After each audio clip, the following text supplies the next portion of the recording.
Everyone, how's it going? My name is Ihan Isaacs. I'm the head of global growth for the Founder Institute. Thank you so much for taking the time out today for our weekly global webinar.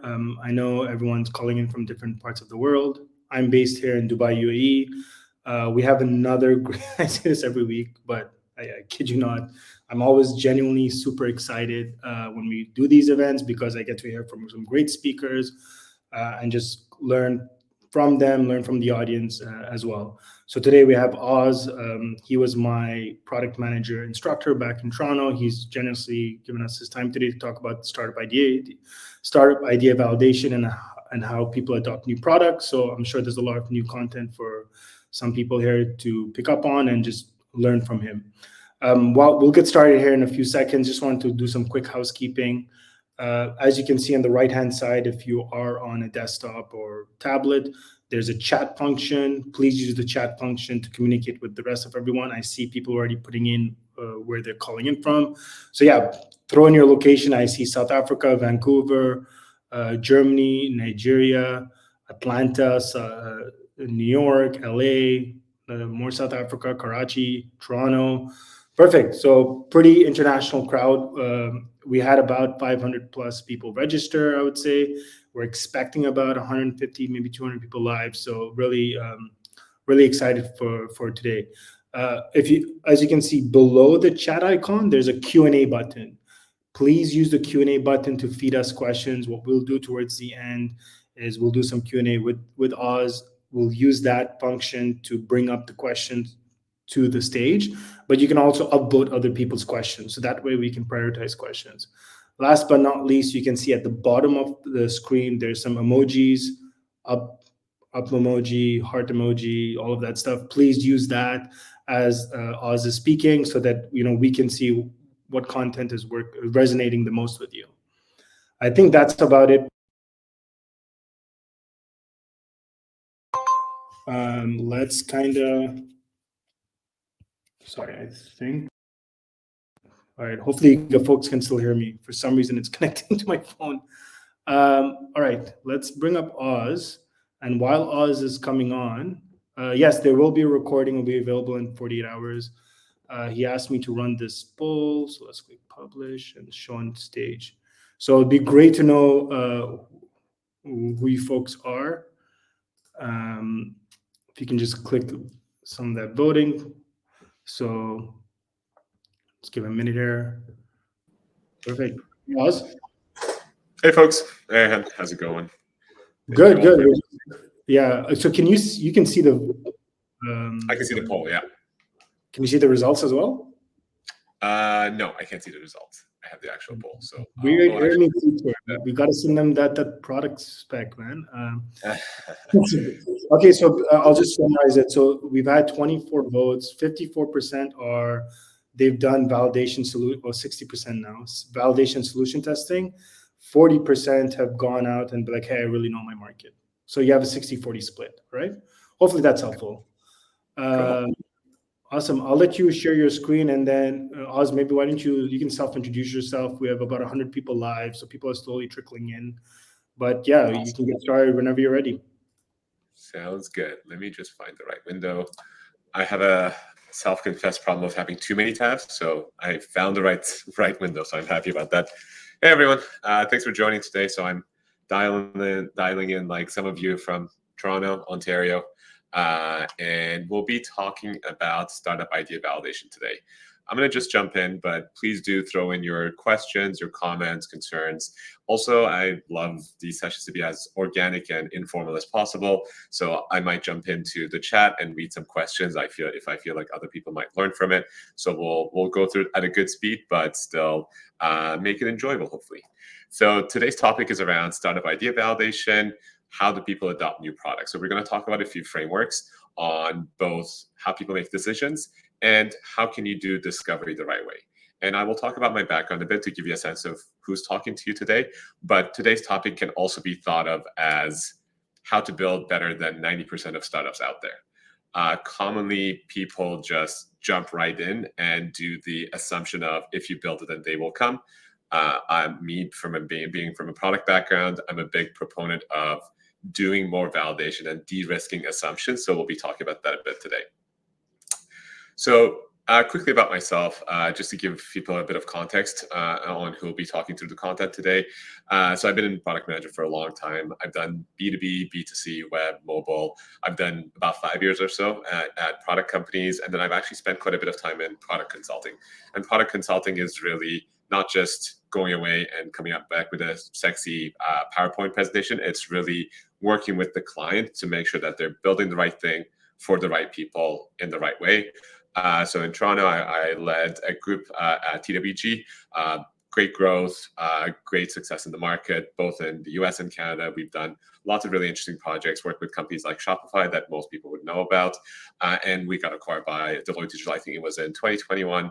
I also do some investing myself, so I have a sense of how people think at the earliest of stages. I'm not a venture capitalist.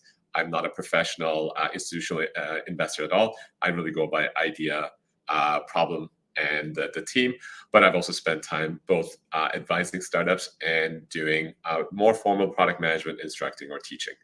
Right now, I run a company called PMF Studio, or Product Market Fit Studio, and we work with C to Series B startups on product discovery. So a lot of the things we're going to talk about today, product strategy and growth.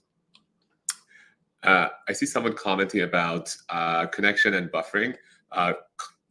Comment there if there are any issues with my video, but I'll keep rolling in the meantime.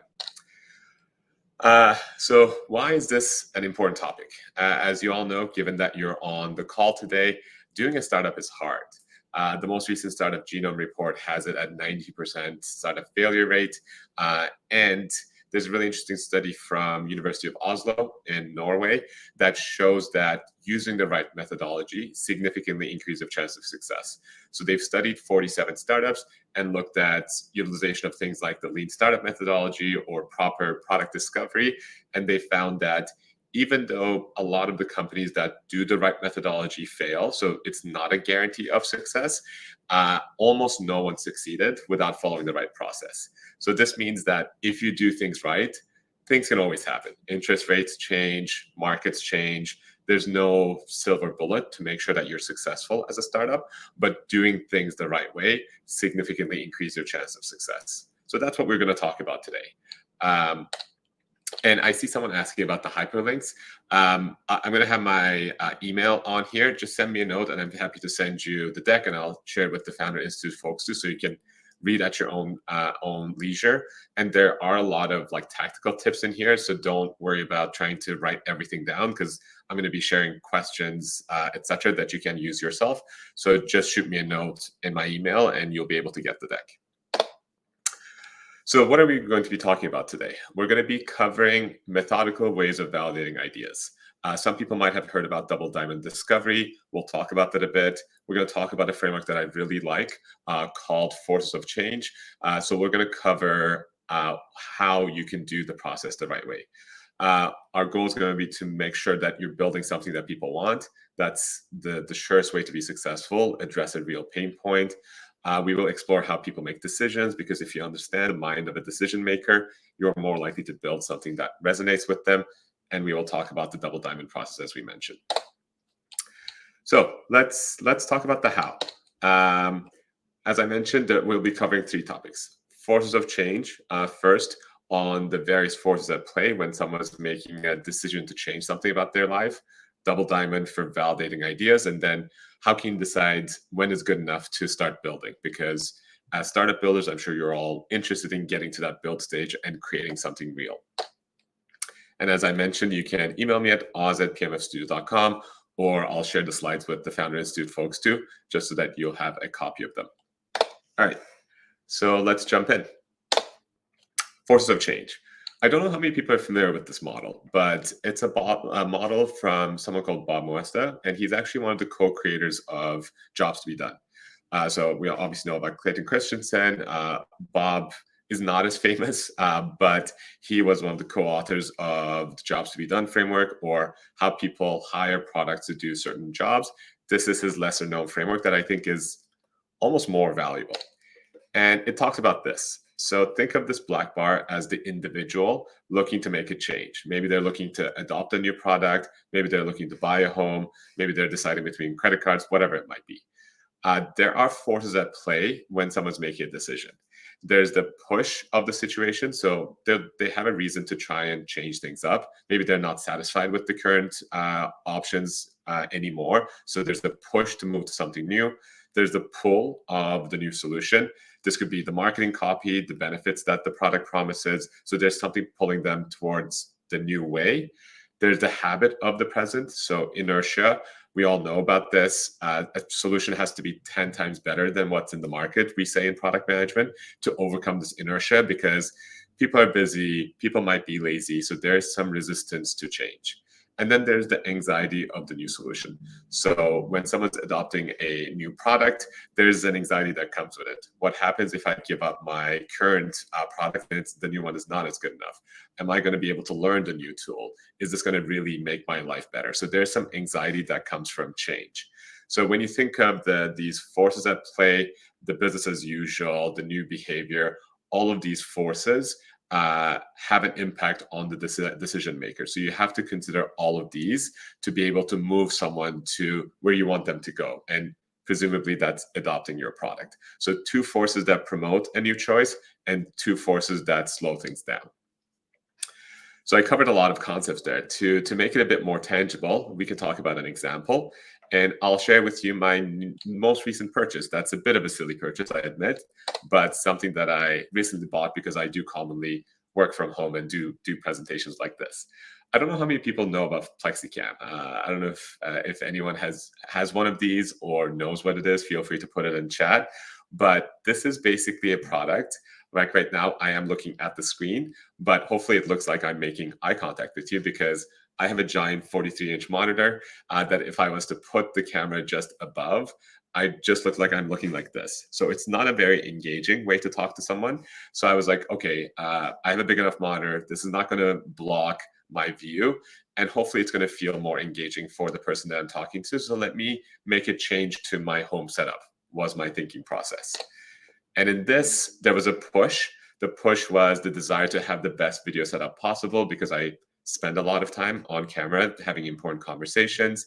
There was the pull from FlexiCam's marketing, the most natural camera setup, the ease of use. It's literally, honestly, it's a very basic product, but that's where the genius comes in. It's a plexiglass piece that you attach to the top of your monitor and bring down your camera. So there was the pull from their marketing, from review websites, etc. There's a habit of the situation. I did feel like, hey, this works well enough. Like, do I really need to make a change? It's a bit of a silly expensive product, to be honest. I think it was over $100 US, and it's just a plexiglass, like piece of plastic, basically. So there's a bit of that resistance to change, and there are anxieties in that. Like, is it wasteful to buy this? Is it really work well? I'm in Canada. Can I easily ship it and return it if it doesn't work? So these were all the various forces at play when I was making decision to change my home setup. So hopefully this makes it a bit more tangible for you. Obviously, at the end of the day, I went with it, and as a bit of a spoiler, I am happy with it. It's if you have a small monitor, it might be hard because it might be blocking a meaningful percent of your view. But for me, it's great, and hopefully it makes it more engaging for folks like you as I do a presentation. But these were the various forces that I had to consider when making this decision. So hopefully that's a good way to explain this framework. I'm also happy to take a suggestion. If anyone has another example that they want to cover, we can quickly talk through the 4 forces at play to, again, really hammer home the value of this. Is there a recent change someone made that you want to cover? Feel free to put it in chat, and I can read it out.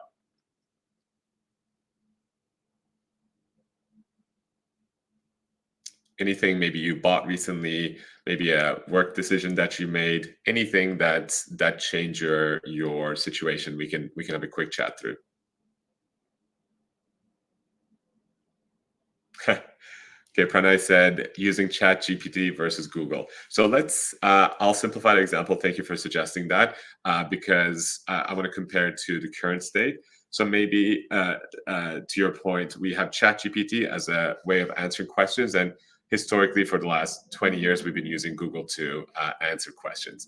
So push of the situation, feel free to everyone comment on each of the forces so that we have more thoughts on it from chat. But the push of the situation could be, hey, Google is taking too much effort for me to get to the answers that I want. Maybe there's an easier way for me to get to the answers that I need. So that could be the push of the situation. The pull of the situation could be, hey, I'm seeing really great information out there. I'm seeing examples of people like me getting a lot of value from ChatGPT. I'm seeing the growth figures from ChatGPT themselves. They're the fastest product to reach 100 million active users. So there's something from ChatGPT pulling me towards that solution versus Google as the status quo. The habit of it might be that you spent the last 20 years Googling stuff. Googling is literally a word that we use to look things up. So there are really strong habit barriers built in. There's inertia created by Google's dominance of the information market or the search market.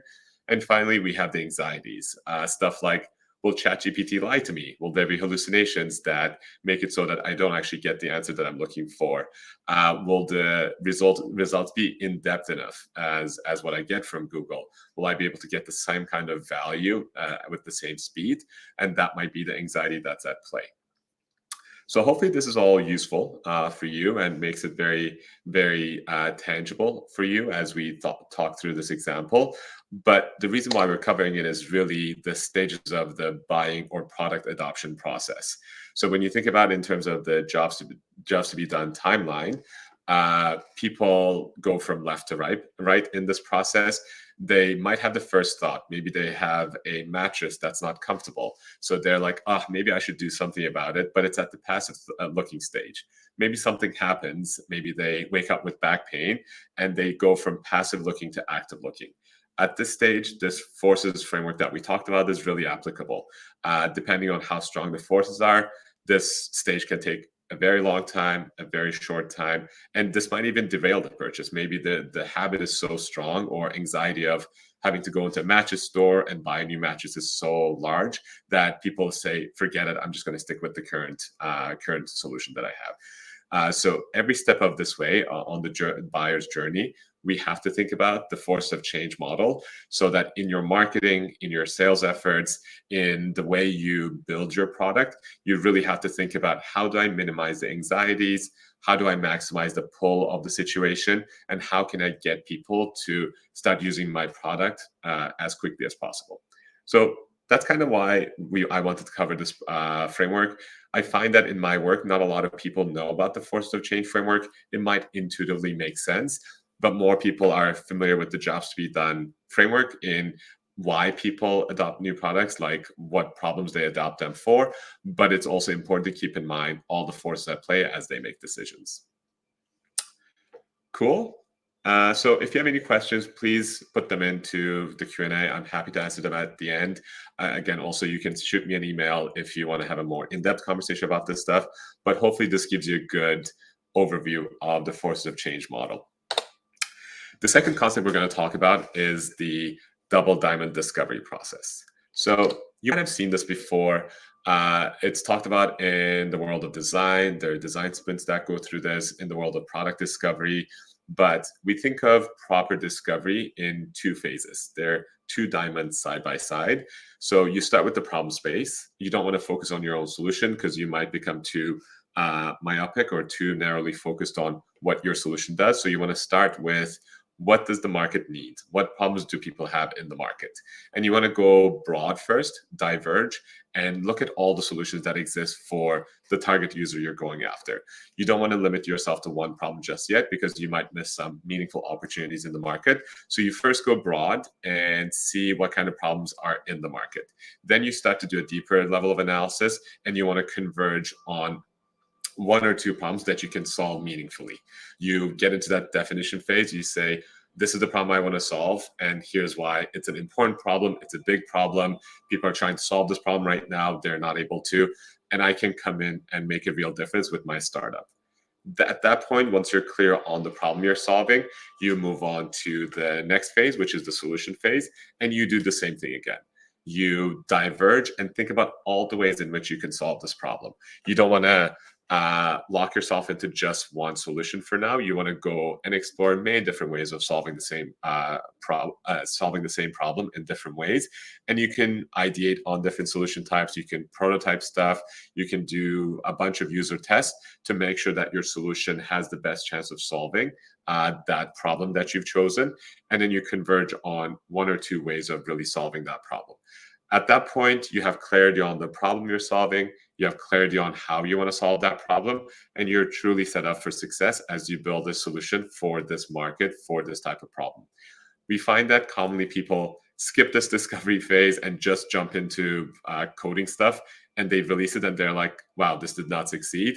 But they don't have clarity on who their personas are. They don't have clarity on what problems they're solving for them. Is that a real activated need? Or are the existing solutions good enough? So doing an approach like that is way more effective and increase your chance of success over just saying, hey, I have an idea and I'm going to jump in and build it. What I want to share now is not just stay at this theory level, but go in deeper into questions you can ask, especially at the problem discovery stage, to get clear on what problems are worth solving. So if we combine the two models that we talked about, the force of change and double discovery, we can think of some questions you can ask at the problem discovery phase, starting with the push forces. So to get clear on what kind of push forces might be at play, what I recommend is go out there and start having conversations to make sure that even if you have a rough idea of what problems you want to solve, you might need to refine that. You might need to fine tune that. So you can go out and start asking questions to people in exploratory discussions. So in open-ended discussions, things like, what are you struggling with? What's not happening that you want to happen? Where's your frustration? Why are you doing this now? What don't you like about your current product or service? So you can see they're very open-ended questions. I'm not talking about my solution at all at this stage. I'm not saying, hey, I have the solution, buy it. This is for your problem. I'm really going in with an open mind to understand what might be happening in their world. The goal is to really understand that forces model and these types of questions and others. This is just a suggested list. It's not like you have to ask all of these, and there will be other questions that target the push force, but this is a good place to start to understand the push forces at play. Then we can look at the pull forces. So what kind of stuff they will want to see from the new solution to make a change. And there you can ask stuff like, what are you hoping for? What's going to be different once you got something new in your life? So as you can see, these are from the perspective of the new solution and what might pull the user or buyer towards your solution as you build it. Then we jump into anxiety questions. And to be honest, this is probably one of my favorite categories. It's often forgotten. We get too excited about building a startup or building a company or building a new product, and we forget about all the ways in which people's anxieties or concerns or things that they're nervous about can derail the purchase process. So we forget to dive deep into the world of anxieties to really understand it. And here you can ask stuff like, what are you worried about? What's your greatest concern about getting rid of the old product or service? Or what's your greatest concern about putting something new into your life? Again, change can be scary, especially if it's a more complex or higher investment product category. So we want to get clear on what kind of things they're anxious about. Finally, we have the habit questions. These are things like, even though there are problems, what do you love the most about your current product or service? What are you willing to give up in order to get something better? What are you not willing to give up? And here we're trying to get clear on, with their current state, what might keep them tied to it? Are there things they're not willing to give up? Are there things that they really love that we can learn from?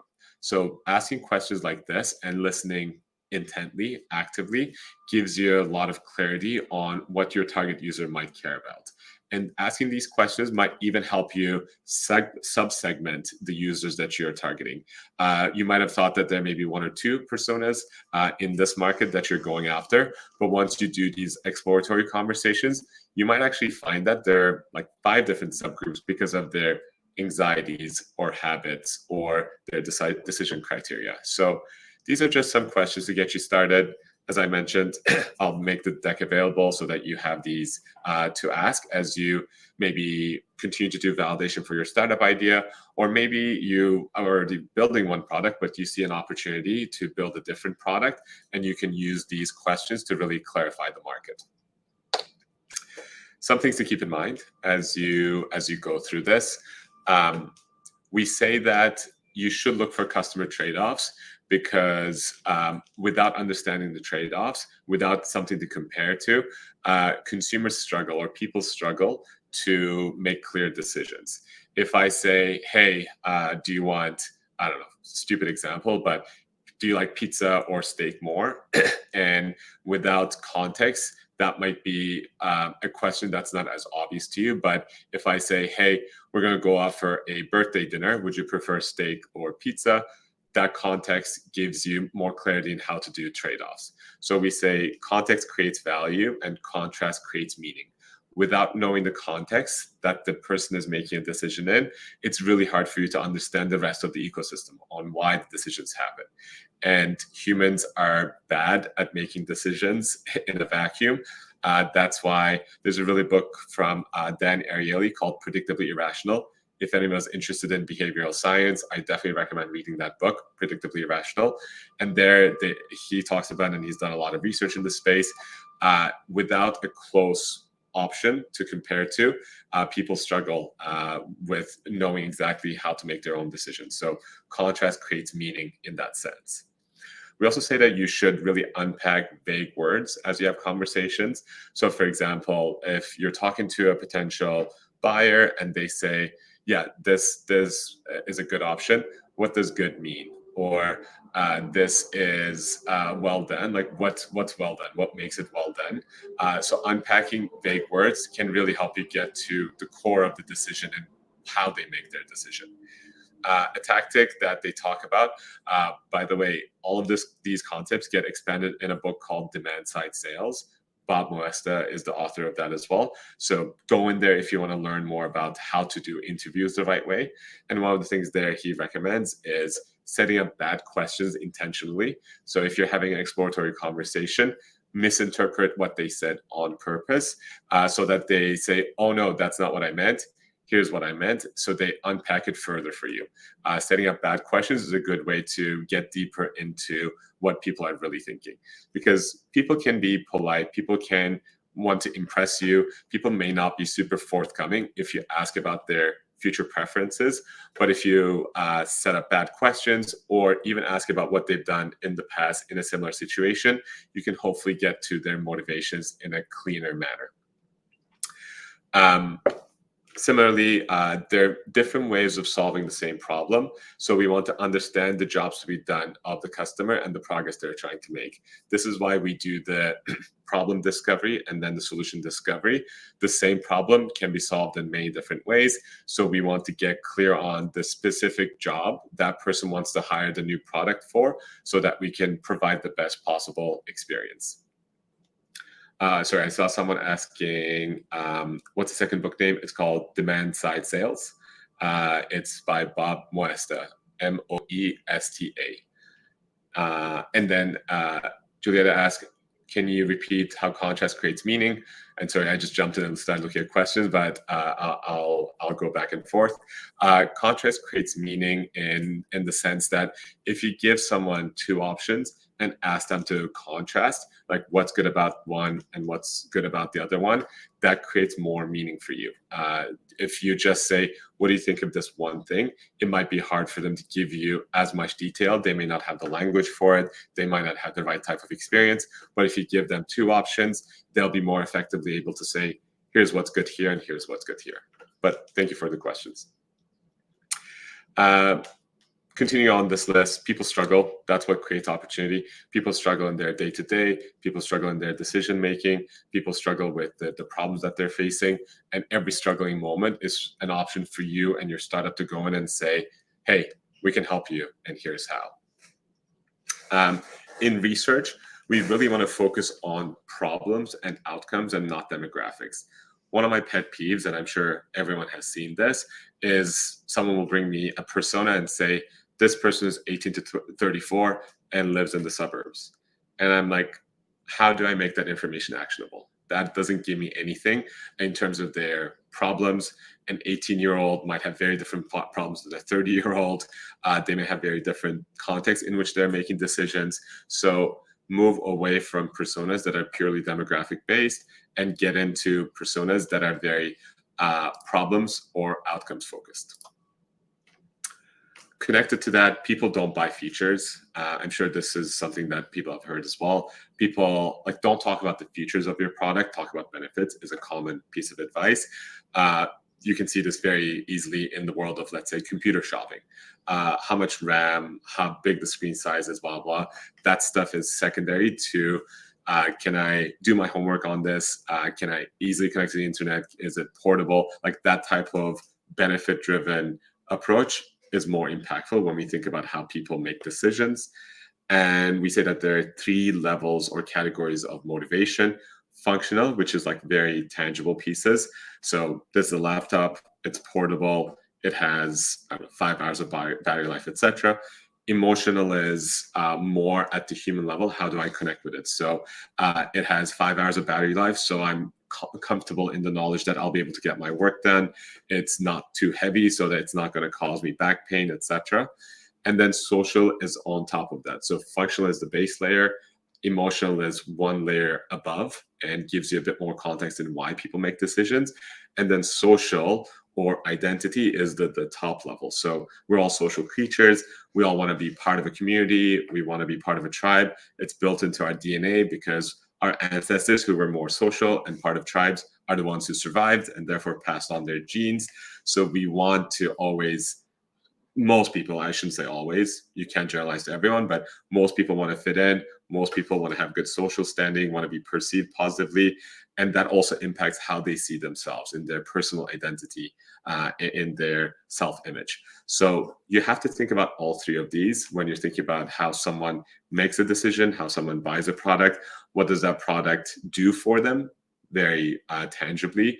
How does that product make them feel? And what does that product signal to others from a social perspective?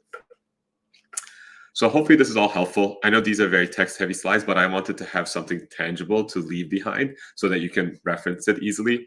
20 minutes, 30 minutes is not a lot of time, and there's a lot of information coming, but at least you'll have it for reference. If we go into the second diamond, the solution discovery side, there are various tools that you can use. You can do fake landing pages, like put up a landing page before you build the product, see if people give you their email, people if they indicate an intention to purchase. You can use clickable prototypes to do usability testing. You can do presentation decks that really tell the story that you want to tell. But in all of this, you want to make sure that you're validating with the right user segments. You can't build something for everyone. We say that if you build something for everyone, you build nothing for no one. The market is not homogenous, so you need to pick the right subsegment and specifically tailor your solution to them. And in your solution discovery process, ask for commitment, not whether someone likes it. It's very easy. I'm in Canada. We're stereotypically nice in our society. So if you ask someone if they like something, especially if they know you built it, they're going to say yes. But if you can ask for them for some kind of commitment, like input your credit card in this fake landing page, or we're doing pre-orders, put $100 down, or at least give us your email so we can notify you when we launch. That's a more tangible tip for you or signal for you that you're on the right path. When you're doing your own research, also present yourself as an impartial researcher. So startups will commonly hire me and my team to do the research because we're truly impartial and we want to get to the core of what the users are thinking. But if you can't hire an outside party, present yourself as not the startup, but an impartial researcher that's working for the startup to hopefully get people to speak more honestly. And don't forget that at this stage, your priority is to learn, not to sell your solution. So with that, let's talk about some solution discovery questions. I'm not going to go through everyone, but just to give you a sense of what type of questions you can ask, you can go into stuff like, hey, does X solve your problem? Why or why not? Where does it fall short? How do you evaluate your alternatives today? Do you still use your product today? Why or why not? Would this create new problems or pain for you? What can be left out? So as you can see, lots of different questions you can ask. in the interest of time, I'm not going to go line by line, but hopefully you get the sense of what type of questions are going to be the right ones to ask to get to the insights you're looking for. And again, you'll have the deck for access. The deck also has further reading resources. There's a more detailed demand-side sales walkthrough, the book that I was talking about, The Force of Change from Bob that we talked about. Again, this stuff you'll have access, and you can go through and follow up with me for questions. Before we wrap up on the presentation side, let me quickly touch on this. Especially if it's an engineering forward team or like a purely engineering founder, the common question is not to stereotype, like everyone wants to build as quickly as possible. But when you're the builder, there's obviously a further bias in building ASAP. And the answer to that, unfortunately, like in most things about product management, is that it depends. But there are certain things that you can look at. What we're trying to get to is good enough. And good enough will be different depending on your problem space and your stage. Obviously, if you're building, I'm going to make it up, but a healthcare product that is crucial to someone's personal well-being, maybe you need more validation and good enough takes longer. Or if you're building a, I don't know, photo sharing app, maybe there's less risk, so you can get to good enough faster. But the things that I advise people to look for are when you start hearing the same thing over and over, if you have 6, 7, 10, 15 conversations and the last 3 have told you nothing new, that's a good signal. When you feel like you have clarity on the exact problem you're solving, so not just, hey, I'm gonna solve, I don't know, the environment as a problem. Like that's way too broad. But if you can say, I'm going to solve the congestion problem in downtown Toronto for daily commutes between 9 to 5, because again, making up percentages, 30% of annual pollution comes out of this specific commute activity, then you're getting more specific and you're getting more clear on what problem you should be solving. You ideally also want to know your early adopters as soon as possible. Being in a startup is a long journey. You can't, again, target everyone, but you need to be clear on who are the fastest to buy your solution so that your company has the best chance of survival and success. And finally, when you believe that you have a clear differentiator. So how will you win against the closest competitors in the market? If you get the questions, how will you address objection handling? When you have clarity from research, because you know exactly what problem you're solving for whom, and why your solution is better, why you have the unfair advantage to move people on that force of change model, that contributes to good enough as well. So as you can see, this is not like if you do 6 weeks of research, you'll get everything you need kind of thing, but at least you have some signals to look for in your research process. So that's all I want to cover from a content perspective. I know it's information dense, but feel free to shoot me a note if you want to chat further. Obviously, we do this type of work, so we have lots of experience from different markets and different startups, and I'm happy to chat. Oz, appreciate the time, and this is some great content. I feel like I was back in Brain Station learning with you. But a lot of I like how you put together, like you simplify a lot of these concepts, or you revisit the theories and explain them in a very easy to understand manner. Okay, we got a ton of questions coming in. I want to spend maybe like 10 minutes doing Q&A, and then we'll break out for networking. Totally. Yeah, so like some of these are going to be tough to answer like in a rapid manner, but do your best. So I'm just going to focus. I'm going to go by the most upvoted questions. So if you like a question, please upvote it. We'll probably do about 6 or 7. Vlad from Slovenia is asking, what's a good way to gather data for your market validation purposes? It's a great question, Vladimir. So I think I'll interpret the question and then feel free to comment if that's wrong. My understanding is that like, what's the best way to do the research and gather market data? There are various levels of fidelity when you're doing research. The easiest is obviously secondary research. So you go into Google, you go into market research sources like Gartner, etc., and do reading, basically. That's helpful, but it's broad. It's not specific to your lens on the market, and it's something that everyone has access to, but it is a good place to start to orient yourself on the market. The best source is primary research. You want to go out there and have conversation, especially early on, as you are trying to clarify how you want to look at the market. Doing qualitative conversations, exploratory, open-ended conversations will give you the best data. And then as you get later into the process, you can also do surveys. So you can add quantitative scale to your research efforts by taking what you learned from the qualitative conversations and turn them into surveys and sending it to 500,000 whatever people. So depending on what stage you're at and what type of a problem you're trying to solve, the best market data source might vary. But I definitely recommend that everyone, the classic thing being get out of the building and talk to people to get your direct insights. Perfect. Yeah, you had a couple questions in there about validation, specific on market research. I think you answered that. Okay, I'm going to jump on to the next one. Riaz from Brampton's asking, how do we do the discovery calls in a B2B setting? And just to add to that, like maybe how does discovery shift between B2B versus B2C, if you want to shed some light on it? Yeah, totally. More than 50% of our clients are actually B2B. There's a lot that you can do in the B2B space for a few reasons. One, B2B is becoming more consumerized. It's over the last 10 years as decision makers have shifted guard and people are looking for the same quality of experiences in the business world as they are like in terms of ease of use, convenience, friendliness, whatever. So people are willing to talk. Over the last couple of months, I've done, I think, 3 different B2B focused research projects where we'll talk to current customers to understand their reality, their pains, what works for them, what doesn't. We'll talk to prospects from the market. We'll do our own recruiting and talk to them and get broad information from them. And then we'll also put prototypes or landing pages in front of people who have no idea of the product that we're building to get unbiased information. So what I talk about applies equally, maybe even more so, to the B2B world. It's harder to do A/B testing in B2B if you don't have the volume, but all the things we're talking about around discovery and conversations definitely applies. Awesome. And then on the B2C side, how would you like tackle it slightly different?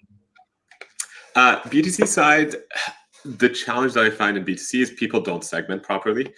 So their idea of the consumer is too wide.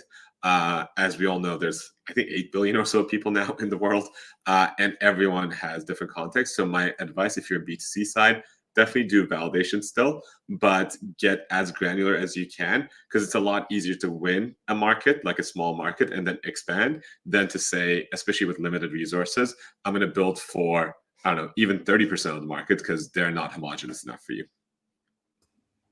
I love your diplomatic answers, but great, good stuff. Let me question Santosh from Dallas.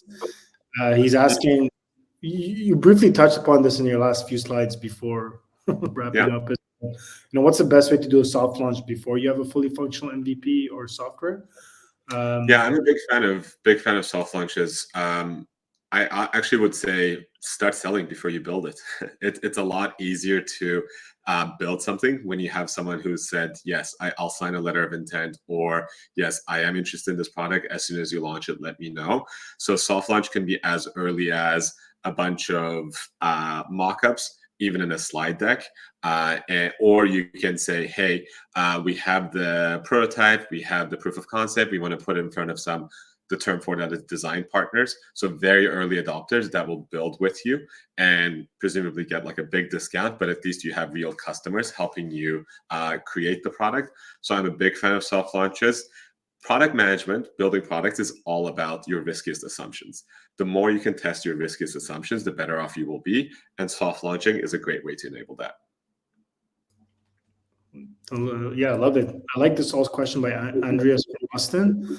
You talked a little bit about this earlier when you were talking about answering my B2C question, but like, how do you identify that right user segment if you're not using demographics? I think like you briefly talked about it when you're defining your persona, but maybe do you want to like just go a little bit deeper?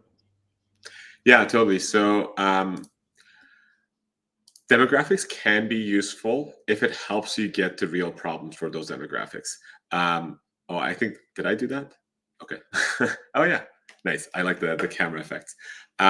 So knowing that someone is 18 or 20 or 25 years old doesn't give me much, because an 18-year-old can be very different from an 18-year-old, or is definitely different from a 25-year-old. So broad demographics are not actionable. What's action is the problems that they have, the anxieties that they feel, the hesitations that they have. So you could say, hey, I am building a product for university students. Presumably they're 18 to 22, but there are millions of them. So what I want to know is, let's say, first year students who are, I don't know, engineering students who are nervous about their ability to keep up with course content, or nervous about their ability to learn quickly enough, who have access to a computer and are facing these types of common problems within their courses. So you can see this is not saying I'm targeting 18 to 22-year-old students. I'm saying within that, here are the subgroups of problems that I'm trying to solve, and that's what I would segment based on. Got it. Okay, so you're doing it more on, like, I guess, behavior. Exactly. Yeah. Behavioral segmentation is always more useful than just demographic segmentation. Perfect. All right, this is going to be a tough one. But Joy from San Jose is asking, how do you help customers overcome anxiety and habit? This is not like in the real world, but like in the product world. Like, so you talked about this on your slide, like, hey, like you want to move them further down the journey. So like specifically to the buyer journey or the prospect journey or the customer journey, whatever journey you want to define it, like how do you move them further down the funnel when they come to that point when there's anxiety and all that type of stuff?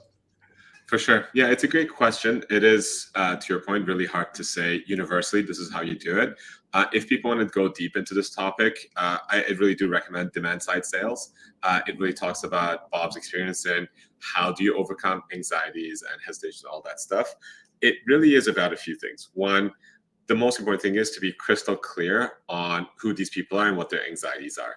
You may think you know them, but you may actually just be at the surface level. The deeper you understand why things happen. For example, Bob in that book talks about he worked in the home building industry, like custom homes, whatever, and helping sell these homes that are smaller to empty nesters or people whose kids have moved away. And they were finding that these people were hesitant to make a purchase because they had various anxieties. But one of them was, they were saying, oh, we don't want to host dinners anymore. We want to downsize. Other people can host, blah, blah. So they were saying we don't need the dining room table anymore, but they still weren't pulling the trigger, making the purchase. So they went really deep into the anxieties, the hesitations of this demographic. And they saw that even though these people didn't want to host the big dinners anymore, the dining room table had sentimental value for them. And they had a really hard time giving that up, sending the dining table somewhere else or selling it, etc. So one of the ways in which they overcome this anxiety was they actually shrunk part of the square footage of the living space and created a nook that the dining room table could go into, which helped avoid that anxiety of, what am I going to do with the dining room table? Who do I give it to? Blah, blah. And even though their words said one thing, their actions said something else. And then they created a very specific solution to addressing that anxiety. So this is just an example to tell you there's no single way to address an anxiety. But if you can be very clear on who these people are and why they're anxious, you can then trial a bunch of different things through mock-ups, through feature updates, through offering discounts, through offering white glove service like premium customer service. There are different techniques to overcome the anxiety, but it really starts from understanding them well first. Yeah, perfect. The only thing I would add to that, and I think we did this in your class, Oz, was we did an empathy map for our like our dummy ideas or whichever, or for the project. So Totally. folks, look up something called an empathy map. It's really good. It helps you identify what are these potential pain points and like forthcoming anxieties. And if you don't know what they are, then you'd go and you do user interviews to identify what those particular things are. They're very helpful when you're doing product development and just in general ideation. Cool. We're towards. I'm going to wrap up here because I want to make sure we have about 10 minutes for networking. Oz, thank you so much. This has been great. I genuinely enjoyed this. I thought the content was awesome.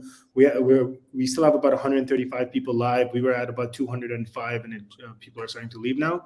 But people are also going to see the recording of this. So I think this is some great content.